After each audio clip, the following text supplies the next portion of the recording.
बिस्मिल्लाहिर्रहमानिर्रहीम। मैं हूं आप लोगों का होस्ट खालिद बिलाल लगारी। तो आप हमारा चैनल देख रहे हैं एग्री सोल्यूशन। आज हम आप लोगों को जिस टॉपिक पर बात करेंगे वो ये है कि धान वाली ज़मीन पर गंदम काश्त कैसे करें और मुंडों को धान के मुंडों को जलाने के नुकसानात के बारे में मुख्तसर मगर जामिया लेक्चर देंगे आप लोगों को। तो धान की जो फसल है, धान की फसल जब पकने के करीब आए तो आप 15 दिन कम अज़ कम 15 दिन काबिल पानी बंद कर दें। धान की बर्दाश्त के बाद इनके जब पक जाए तो वतर हालत में रोटावेटर या डेक्स हैरो वगैरह चला दें।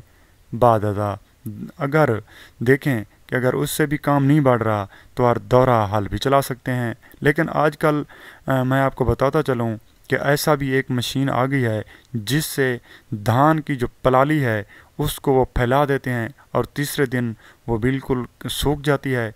और उसको जलाना आप लोगों ने नहीं है तो फिर आप वहाँ पे रोटावेटर करके तो आप दौरा हाल चला दें।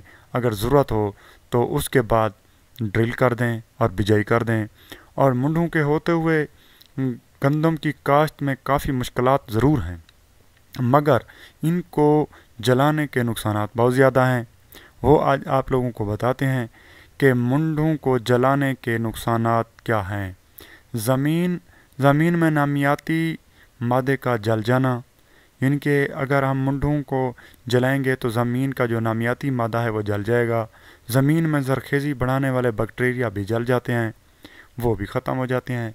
और आगे आ जाते हैं जी, ज़मीन में मौजूद तकरीबन 70% नाइट्रोजन और 25% फास्फोरस, 20% पोटाश, 55% सल्फ़र और इसके साथ दीगर खादों का भी जल जाना। आप देख लें कितना नुकसान है। एक तो आपकी नाइट्रोजन ज़ाय हो गई, फास्फोरस ज़ाय हो गई, पोटाश ज़ाय हो गई, सल्फ़र ज़ाय हो गई।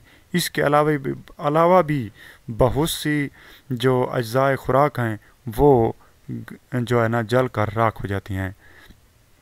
और चौथे नंबर पर है माहौलियाती आलूदगी में इजाफ़ा हो जाता है, तो जो माहौल है वो भी ख़राब हो जाता है। लिहाजा मैं काश्तकार भाइयों को ये रिकमेंड करूँगा कि आप इसको जलाएं मत। और अगर हमारा चैनल अगर आप लोगों को हमारी ये बात अच्छी लगे तो आप हमारे चैनल को सब्सक्राइब करें, शेयर करें और दोस्तों को भी हमारे चैनल के बारे में बताएं, क्योंकि हम आप लोगों को ये मुफीद मशवरे हर वक्त देते रहते हैं। जो हमारे आगे बहुत से टॉपिक पहले भी हो चुके हैं, अब भी हम इंशाल्लाह कर रहे हैं। और आप लोग हमें कमेंट में अगर आप लोगों का कोई सवाल है तो वो हमें कमेंट में दे दें, तो इंशाल्लाह कोशिश करेंगे कि आपको एक मुख्तसर और जामिया लेक्चर देंगे और उसके बारे में आप लोगों को उसके जवाबात देंगे। तो इंशाल्लाह जो हमारा जो मोटो है वो ये है कि किसी तरह से किसान की पैदावार बढ़ जाए।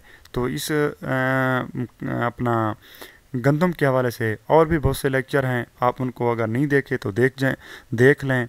तो शुक्रिया।